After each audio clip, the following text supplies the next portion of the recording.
hands down the best left point I've ever seen. I haven't been to Namibia, but I imagine it's very similar. To have that feeling again at a new place was just crazy. Every wave was doing the same thing. It was like a machine.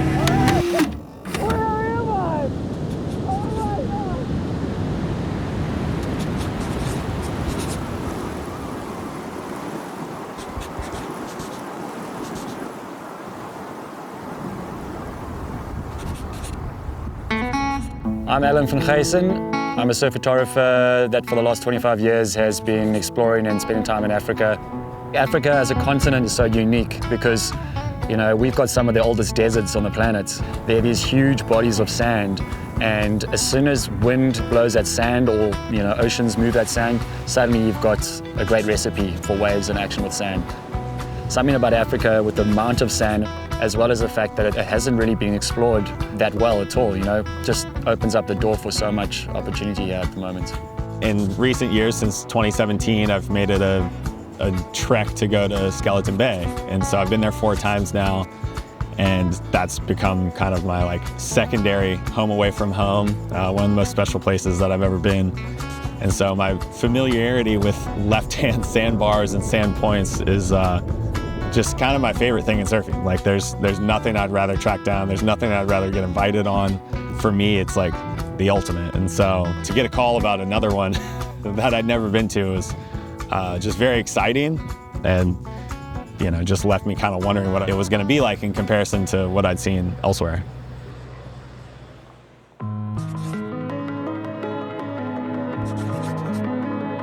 Some of the covers from around the world. Skeleton. Okay, the African coin flip. Left and right was here living in the bottom in Cape Town. Was these swells would travel up from the Atlantic Ocean and just go all the way up the west coast of Africa. And there are just so many lefts and point breaks that with this huge desert. You know, we've got 2 of the oldest deserts in the world, the Sahara Desert here and the Namib Desert here. And just all that sand that blows into the points here with the swell, those 2 when they come together, there's just lefts. Looking back at some of the very early trips that I've done to this area, it's just like you're camping, you know, you got your tent, you got your crew, and it's just like empty all around. Things change over time, and the last time I was here was about 8 or 10 years ago. So yeah, I'm looking forward to seeing how it might have changed or not changed. Surfers, we're one of the first people to travel to new areas before tourism kicks off or before things get busy. So yeah, I'm really looking forward to seeing how things are, and particularly I wanted to see how the sand is at these points, because that's going to make all the difference. As far as the size, you know, I think we ran down over the last 11 years 3 comparative swells, and I think that this one is at least in that discussion. There are so many other left sand points, so yeah, I'm pretty excited to see what the crew and I find. You know, been waiting for the last 2 years for a swell of this size to come. You know, you need that right direction. So yeah, it's exciting. Looking forward to seeing what we get. Yeah, so we kind of decided, okay, let's do it, you know. So at that point, it was just getting the surfers plan and getting them to come across. And, you know, you also want to have the right people at a place like this. You know, for one, there's a majority of left-handers. Number 2 is just people that are well-traveled and also don't mind camping it and roughing it out in the desert. It's a very harsh environment. Yeah, you just need to be prepared for that. We got a couple days, 3 flights, and now we're starting to drive. We saw some crazy-looking coastline flying in, and it just evaporated all the travel aches and stressful connections, and now we're here.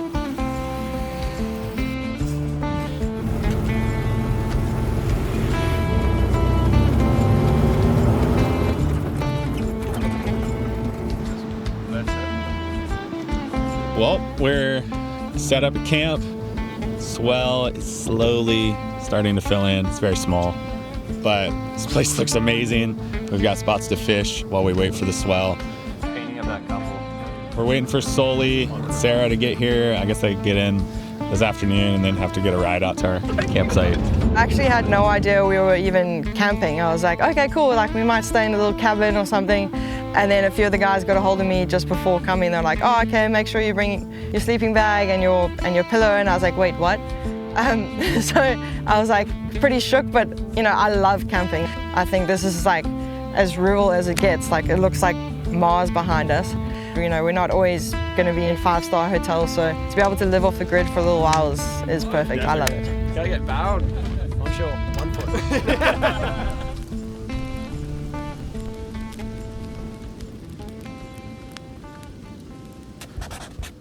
Woke up in the tent, a little wet, but first sets of the trip kind of starting to pour through now. It was pretty flat yesterday when we rolled up to camp, but that's a real wave right there.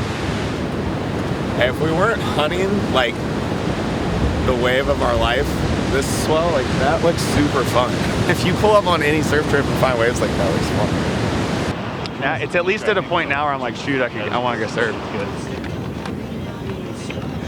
Finally, we get to get in the water. Just going left for a week. Hell yeah.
Today is the biggest day of the swell, so we're hoping we get a window. So it's what, 4:30 now? We're gonna hop in the cars and go at least lay eyes on it. So.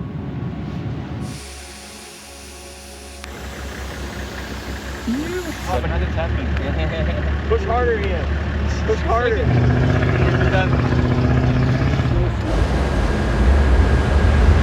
Oh my gosh, dude, that's freaking huge. That thing's so gnarly. It gotta be big enough to run. Oh, I can't believe it's onshore. Oh, the wind. This is the most bittersweet moment of my life. We're standing on like however long of a sand point. It's bombing, it's super heavy, but the wind's onshore. It's not completely undoable, but it's pretty undoable. The sand curves, so we're gonna see if we can like find like a little corner that's more doable. It just looks like it gets bigger the further we go this way too. Let's go look. And we just got out to the big strip. unfortunately, we kind of got the lowdown on the forecast that today was going to be on onshore wind, so it was a bit disappointing. And the real bittersweet thing is that there's like more than enough swell. We just got out here and there's definitely enough swell. It's like 6 to 8 foot. The ocean's really sounding heavy, and unfortunately the wind's onshore. So yeah, not really surfable. We're going to just take a drive back to like the main section and just take a look at it, but the wind's going to be onshore. You can feel it's quite strong now. And the more we kept driving, the cleaner it got, but the more closed out it's gotten. Now it's just like, it looks like a beach break. It doesn't even look like a point break. There's rights, like that one.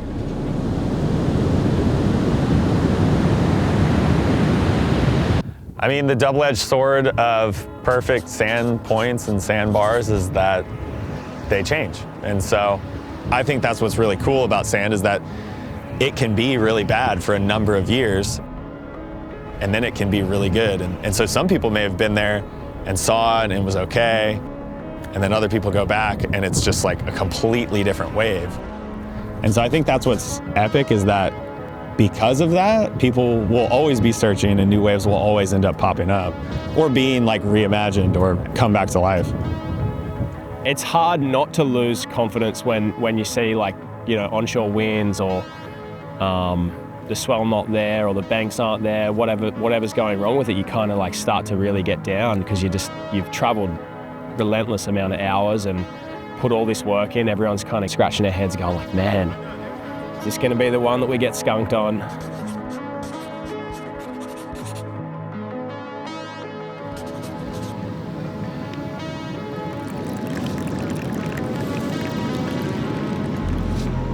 Very excited. Swell it peaked yesterday, but I'm just antsy to see what's going on. Well, it's take 2. Second morning of letting the tires down and striking the wave we came for. Because it's been hard, it doesn't seem like it would be real to just pull over and it'd be pumping, you know? It's like every trip's been the same thing, like kind of pretty ordinary into like potentially the day that's gonna make it or whatever, you know? Yeah. But you don't believe it. You're like, yeah, I don't want to believe it, but you just hope it happens. So now it's like, okay, this is it. Like, Moment of truth. feast or famine, here it comes.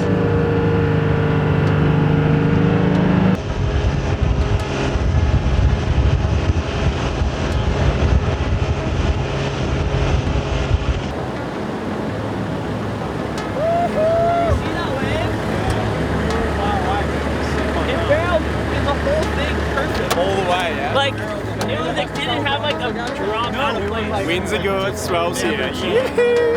What the?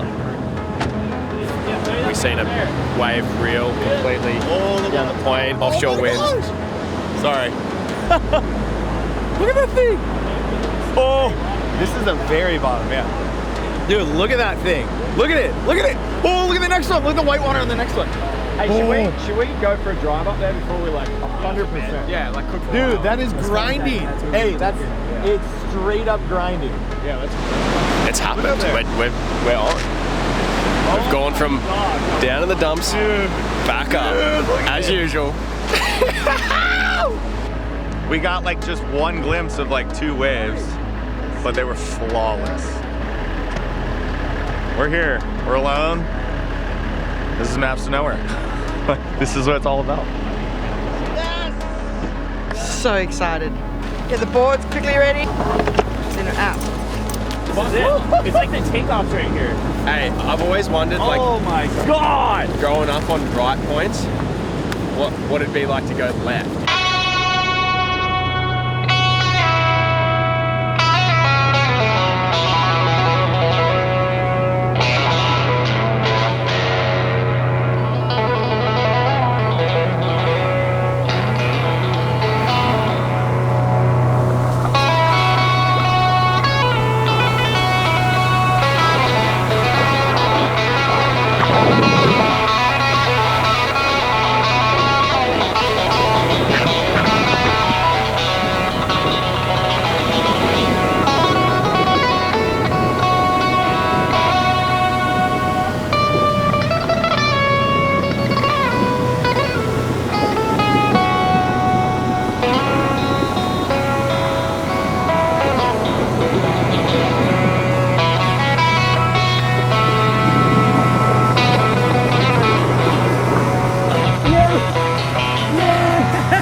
was bonkers. First wave, I was like in and out of the tube for 20 seconds. It's ridiculous. I'll fly around the world 100 times for these projects. It's crazy, man. I was worried it was going to be too fast for me on my backhand, but it's like the perfect pace. I'm going.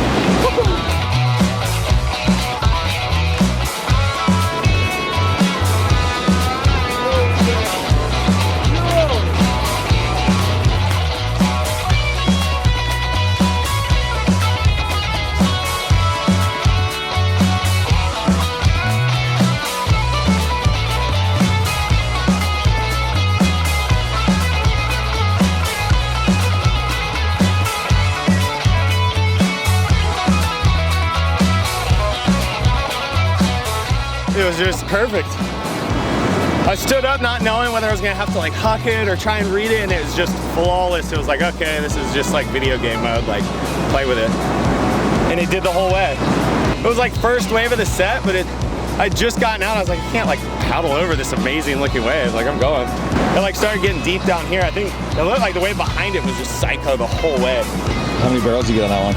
I don't know, like 5, 6, so I don't know. 6. I lost count.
What just happened there, bro? I can't. It's like up there with some of the. I want to almost say it again. It might be better than my best waves of my life. What the hell just happened?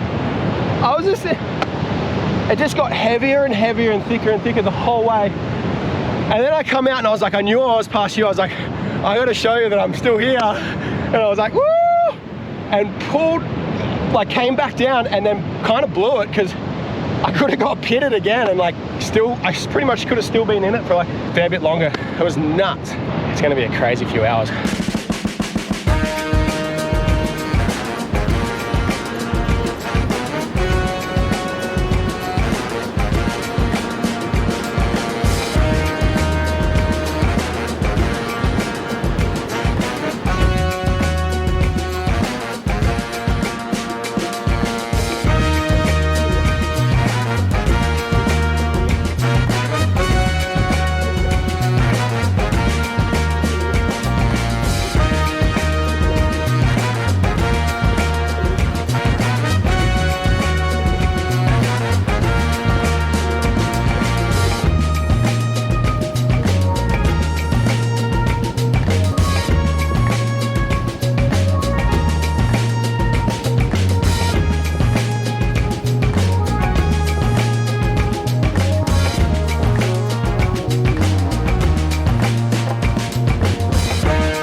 What was that? Are you kidding me? Bro, I got a shaky leg. They didn't stop. I was like looking to kick out and they'd be like, nope. That was the sickest, I think that was the best wave of my life. It's got to be your longest. That's definitely like the most barrel wave I've ever had. That was so up. Ian Crane just caught away from the top of the point. My lens was literally facing like there, and he finished a wave like 180 degrees behind me. Took over the top section, somehow made it through like 3 or 4 incredible sections, kept going, more barrels. I don't know, I lost count of how many barrels there were, and he kicked out at the end of the closeout. It's just incredible to see a sandbank like this again. It's just phenomenal to watch. I think I might be done. Coming, or are you gonna chill for a sec? I might chill for a sec. Okay. I ended up surfing for 4 hours and 40 minutes, and my watch said that I needed 62 hours to recover from today's surf. Yeah, wow, what a day. I mean, we're all pretty much wrecked. We pretty much surfed for like 6 hours, relentless current and perfect tubes, and no one out. That's all you could ask for. The arms are completely done. We're out of water, we're out of batteries. We have been barreled off our heads, and the trip's a success, you know. So it's just such an awesome feeling to kind of come from being a little devastated with onshore yesterday to everyone's super satisfied, and like a couple broken boards, a couple broken leashes, and a bit of food to be chowed.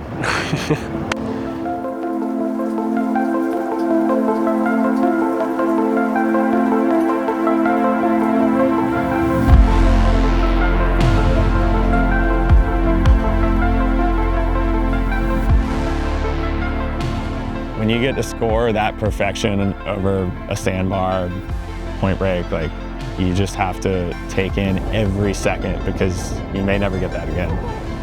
The waves that we saw and we didn't get to ride, and we tried to get into a couple, but low tide was borderline unpaddleable on the best waves. Yeah, I think everyone's got a bit of unfinished business here for sure. It's as heavy as a sand bottom point gets.